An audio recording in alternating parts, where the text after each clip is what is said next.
السلام علیکم ګرانو دوستانو، بیا هم ښه راغلاست زموږ یو نوی درس ته او یو نوی ویډیو ته. ګرانو دوستانو، خدای وکړي چې روغ او جوړ اوسئ او دغه تیر شوي هفته هم په خوښۍ سره تېرې کړې وي. ګرانو دوستانو، تاسو ته راغلی یم د یو ډېر مهم ګرامر، البته جملې دي ګرانو دوستانو، هغه جملې چې ستاسو روزانه خبرې څه کوي، را جوړوي د ګرامر په چوکاټ کې فرانسوي ژبه کې. ګرانو دوستانو، زموږ نننی درس چې دی د جملو یعنی سوالی اړخ، یعنی یو جملې نه موږ څنګه سوال شکل ته جوړولی شو.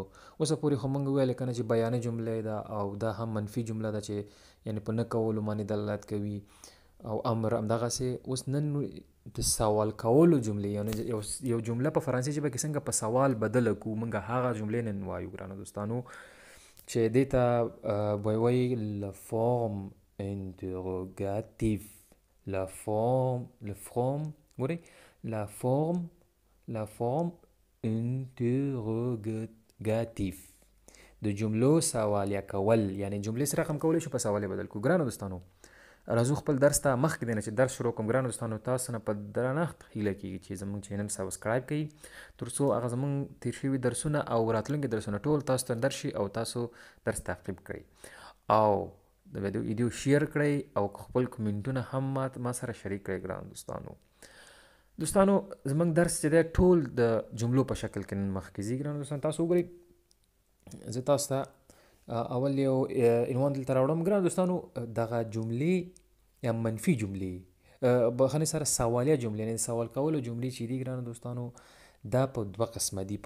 دا په پښتو ژبه کې هم شته ګرانو دوستانو، خو دلته تاسو مه ورخطا کېږئ چې دا به کوم نوی شي. ګورئ دلته اول ما لیکلی له فارم توتال، یعنې فارم توتال څه معنی؟ فورمې که نه، فیغمې چې وایي ورته وایي که نه، لکه بند. دا مثال ته وګورئ تاسو، د اول مثال ته تاسو وګورئ، habitez-vous ici، habitez-vous ici، دا یو سوال دی که نه، تاسو دلته اوسیږئ. نو دې ته تشریح ته ضرورت نشته، دا یو بند سوال دی او نه معنی وی نو که نه، یس نو کویشن چې ورته وایي، وی نو، دغسې دا هم ده. بل مثال ته وګورئ، est-ce que tu aimes le sport؟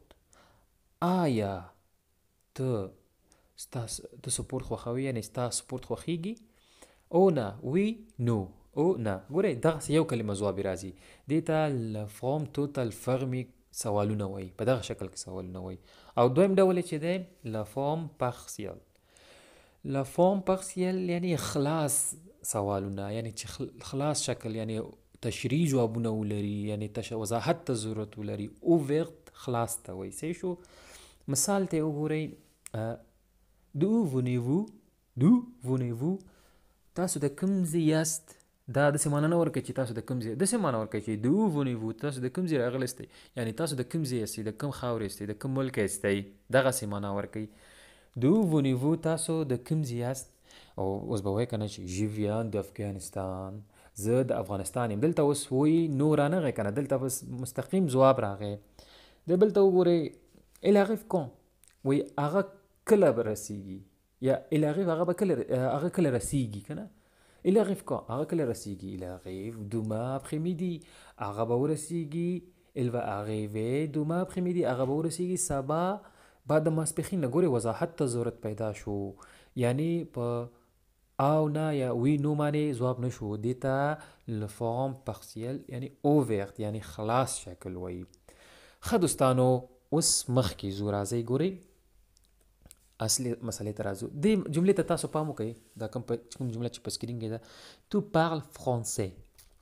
یو چا ته ام یې که نه چې ته ګورې، زه ډېر اسانه جملې زه تاسو ته نن کاروم چې په درس باندې پوه شوې. تو پارل فرانسې، ته فرانسوي خبرې کوې. دا اوس یو جمله ده، عادي جمله ده، او موږ په پښتو کې وایو که نه چې ته فرانسوي خبرې کوې، یعنې ته فرانسوي خبرې کوې. او که چېرته اوس سوال ته جوړ کړو، ته فرانسوي خبرې کوې، دا لږ اواز لږ جګ کړو که نه، نو سوال ته جوړ کړو، همدې نه بېرته مغه خپل اواز کې سوال جوړ کړو. نو فرانسوي کې نشته. تو پارل فرانسې، ته فرانسوي خبرې کوې. تو پارل فرانسې، ته فرانسوي خبرې کوې. دغسې دا په فرانسوي کې هم شته دی. لکه اواز بدلېدو سره یو جملې نه سوال جوړول دې ته وایي که نه. دې ته فورمې وایي په فرانسوي کې، فورمې که نه، داسې یو شی دی، یو اصطلاح ده. د دویم ته وګورئ، په جمله کې یو شی اضافه کول دي. ګورئ اس کو اس کو دا کو نه ده ښه کو کو دا څه معنا ورکوي؟ تاسو په پښتو کې لیدلی چې آیا ته ډوډۍ خورې، آیا ته خبرې کوې، آیا ته ځې، آیا ته کینې، آیا ته پاسېږي که نه. دا آیا کلمې دپاره چې موږ ته سوال جوړو، استفهامیت یې جوړو که نه، دا په فرانسې کې څه رقم ده؟ est-ce que tu parles français؟ آیا ته فرانسوي خبرې کوې؟ سوال ده که نه. آیا ته فرانسوي خبرې کوې؟ صحیح شو؟ دغسې به موږ سوال جوړو. اوس تاسو ته قیاس کوئ est-ce que je parle français؟ آیا زه فرانسوي خبرې کوم؟ est-ce que ګورئ est-ce que nous mangeons déjeuner؟ آیا منګه خورو؟ څه شی خورو؟ دیجنې څه ته وایي؟ دغه د غرمې ډوډۍ ته که نه. آیا موږ غرمې ډوډۍ خورو؟ est-ce que tu marches au parc؟ آیا ته په پارک کې قدم وهې؟ آیا دغسې ټول آیا معنی جوړېږي. صحیح شو؟ دغه اسکو په زیړ رنګ باندې مې چې نشاني کړم دا معنی ورکوي. سوال به په دې هم جوړېږي. اسکو په اول کې راوړو، نور باقي جمله مغسې راوړو څه رقم چې تاسو غواړئ. صحیح شو؟ تو پاغل مې پکې راوړو، نور آیات جوړ شو. صحیح شو؟ اسکو معنی. او داسې هم کولی شو چې دغه اوله جملې ته وګورئ تو پاغل فرانسې. اوس ګوره دلته ما دغه درېیمه جمله تاسو وګورئ پاغل تو فرانسې. آیا دا معنی کوي ته فرانسې خبرې کوې؟ دا ډېره رسمي ده. بیا دغه منځنۍ چې وه دا لږ رواج د ډېرو په فرانسویانو کې، دا به تاسو ډېره ولري اسکو. تاسو به حیران شوئ چې دا اسکو څه شی دی چې دا فرانسویان کوي. دا هم دغه شی دی انسان، دغه ډېر اسانه دی. ګورئ اوس که تاسو زده کړئ نو دې نه پس به فرانسویانو په خبره پوهېږي چې دا تاسو نه څه شي پوښتنه کړې ده. اکثرا سوسیالانو سره تاسو مخامخ کېږئ، په ادارتي دولتي دفترونو کې مخامخ کېږئ، نو تاسو حیرانه شئ دا څه وایي، حیران شئ که نه. نو دا اسکو آیا معنی ورکوي. دا نور معناګانې هم ورکوي، وروسته بیا راځي د کو ډېر ځایونو کې استعمالېږي.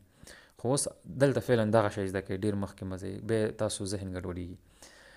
د درېیم ته وګورئ پاغل تو، دلته یو تغیرات راوړو. اوله جملې ته وګورئ تو پاغل ده، دلته دا فعل نه ده، اول سر کې راولو.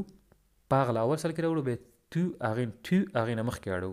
ګورئ پاغل تو فرانسې، ته فرانسوي خبرې کوئ. ته فرانسوي خبرې کوئ ته فرانسوي. پښتو کې هم دا شی شته که نه. دغسې کولی شو موږ یو جمله په سوالیه بخش باندې، سوالیه په بړخه باندې بدله کړو. ګران دوستانو په سوالیه بخش کې همدونه فعلا د ا په سطحه، یعنې د فرانسوي د ا درجې په سطحه باندې همدونه د سوال کولو موضوعات دي. نورو شته دی چې راتلونکي درسو کې به زه تاسو ته وایم، خو بیا اوس دې درس کې ډېرېږي. اوس راځو په جملو ته.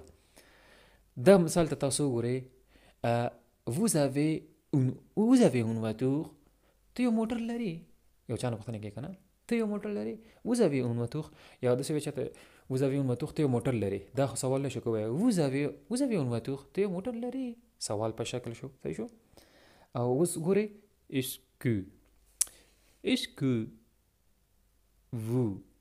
est-ce que vous avez، ګران دوستانو ډېر بخښنې سره دا اوې معنی دلته هېر شوی دی. est-ce que vous avez، دغلته زه تاسو ته نشاني کوم، est-ce que vous avez une voiture؟ est-ce que vous avez une voiture؟ آیا ته یو موټر لري؟ تاسو یو موټر لرئ که نه؟ تاسو یو دغه جمله استعمال شوې ده. est-ce que vous، ګورئ هماغه شکل ګورئ اوې موږ سوال سر کې راوړو، وو په دې اخر سر کې وړو. avez-vous une voiture؟ لرئ ته یو موټر؟ ته موټر لري که نه؟ په دغه شکل کې هم دغه موږ سواله. خو دا درېیم شکل ډېر رسمي دی، دا په اداري دولتو کې ډېر استعمالېږي، مشرانو ته لکه ډېر احترامانه وجه لري. راځو نور مثالو ته. ګورئ دا ال چې دا دواړه لکه دا مې دواړه یو ځای راوړي ځکه دې دپاره دواړو دپاره یو شی استعمالېږي، خالي هغې نه چې وروسته کوم فعل راځي یو شی استعمالېږي، خو دا همیشه د ښځو او سړي دپاره جمع دپاره. ګورئ elles یا ils ont 12 ans که نه؟ وایي هغوی 12 کلن دي، یعنې 12 کاله لري. هغه جنکۍ وي یا هغه هلکان وي. اوس به دا موږ ګورئ اوس په سواله بخش کې به اواز پکې بدلو. ils ont 12 ans، دیو 12 کلن دي دغسې. او په دې بل میتود کې ګورئ دلته اوس بل ګرامر کې خبره est-ce qu'ils ont 12 ans؟ آیا هغوی 12 کاله لري؟ دلته اوس د کیو نه موږ یو او حذف کو. دا ولې؟ ځکه چې دا ال چې ده کنه دا ال یا ال دا دواړه په وایل حرف باندې شروع کیږي، نو دې نه باید یو حرف من کمو او دلته اکسانګ ورکو کنه، نو بیا دې نه اسکیل جوړیږي. دا په ډېر درسونو کې دا وایل حرف مسله په هر ویډیو کې راځي، تاسو ته وایم، نو دلته ضرورت نشته چې زه بیا تشریح کوم. ګورئ دلته واضح معلومیږي چې د ال کې او راغلی دا وایل حرف دی، نو د کیو نه به دا یو او پاکو بیا به یو داسې کاما یو شت دا راولو، دا کاما ورته وایي که نه، نو اکسانګ چې ورته وایي دا راولو او بیا ته کیل جوړیږي یا کیل تی جوړیږي که نه. اسکیل زون دوزان آیا هغوی 12 کاله عمر لري، په دغه شکل باندې دا ډېر راځي دا مثال. اوس سرچپه ګران دوستانو اون avoir فعل دی دلته که نه ils ont دا لرل معنا ورکوي. دا په تېر درسونو کې avoir د لرل فعل تاسو کولی شئ، که دې درس ته څوک نوي راغلي کولی شي چې تېر شوي درسو ته لاړ شي او دا درس پیدا کړي. که چېرته پې نه پوهېږي خو دغلته اوس اسانه ده، نور یې زده کوي. دلته اوس سرچپه کله چې دا اون سر جملې ته راوړو، دا ال یا ال شاته وړو، نو دلته به دا ټی چې دا اون کې دا ټی ده دلته ویل کېږي، خو پاس نه ویل کېږي دلته، ځکه دا وایل نزل دي. خو که چېرته دې نه وروسته به یو وایل حرف راشي بیا دا ټی ویل کېږي. ګورئ اوتیل دونزان آیا هغوی که نه آیا هغوی 12 کلن دي، یا اوتیل دونزان یا آیا هغوی څه دي. به سړو ته هم دغسې استعمالېږي دونزان. د پاس کې فکر کوم چې ما تاسو ته مخکې ویله چې تاسو دا هغوی معنا ورکوي، صحیح شو. پاس دو جملو کې هغوی دونه عمر لري یا هغه سړي هغه جنکۍ هلکان هر څه شي که نه، او دغسې په دې جمله کې هم دغسې معنا لري. او دوستانو راځو ګورئ زه نور جملې تیز وایم ځکه نور ټول تکرار راځي. il habite à Bordeaux. il habite à Bordeaux آیا il habite à Bordeaux دا هلک په بغدو کې ژوند کوي. بغدو د فرانسه کې یو غټ لوی ښار ده. اوس ګورئ هلته بیا هماغه ګوره اسکیل habite à Bordeaux آیا هغه په بغدو کې ژوند کوي. ګورئ هماغه ته ویل حرف راغلی بیا هم هلته راغلی، صحیح شو. سرچپه حالت یې وګورئ ابیت، دلته یو تی ما اضافه کړې ده، یو تی مې راوړې په سوال حالت کې. په فرانسې ژبه کې کم دغه نه چې کم ضمیر فاعل نه چې په وایل حرف باندې خط شروع شوي وي، لکه ال چې دلته که نه ال بغدو، نو د هغې نه به مخکې موږ یو ټي اضافه کوو. دا په ال جمع کې او په مفرد ال کې او په مفرد مؤنث ال کې چې دلته ما تاسو ته کړي په دې شیانو کې د نه مخکې به چې راځي په سوالي حالت کې دغه ټي راځي. ګورئ ابیتل ابغدو آیا هغه په بغدو کې ژوند کوي. هغه په بغدو کې ژوند کوي سوال شکل شو، دا تی دا معنا ورکوي. ابیتل دا په درې حالتو کې راځي، په ال نه مخکې راځي، ال نه مخکې راځي، او جمع هم دغسې جمع ال نه او جمع ال نه، دا درې څلور شیانو مخکې دا راځي په فرانسوي ژبه کې په سوال بخش کې. دلته ما تاسو ته په سکرین کې لیکلي دی، سکرین په ښي طرف ته. او ګورئ ایکوت کې il écoute de la musique، هغه میوزیک ته غوږ نیولی دی، موسیقي ته غوږ نیولی دی، دغسې خپل اواز بدلول سره سوال جوړیږي. او بل حالت یې وګورئ اسکیل écoute de la musique، آیا هغوی میوزیک ته غوږ نیولی دی. دلته هم ګورئ هغه دغه راغلی دی، اکسان راغلی دی ځکه یو حرف محذف کړی دی. ګورئ دلته écoute-t-il سوال بخش کې یو ټي راځي de la musique.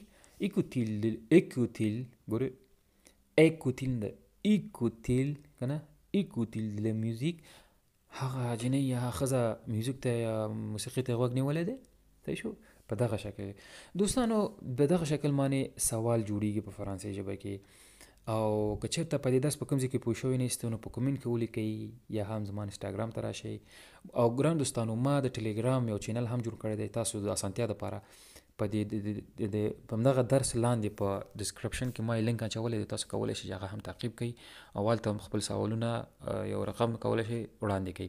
ګران دوستانو بیا هم زما چینل سبسکرایب کړئ. تاسو ته هم نیکې پرځایونه غواړم. د الله په امان ښاد او آباد اوسئ.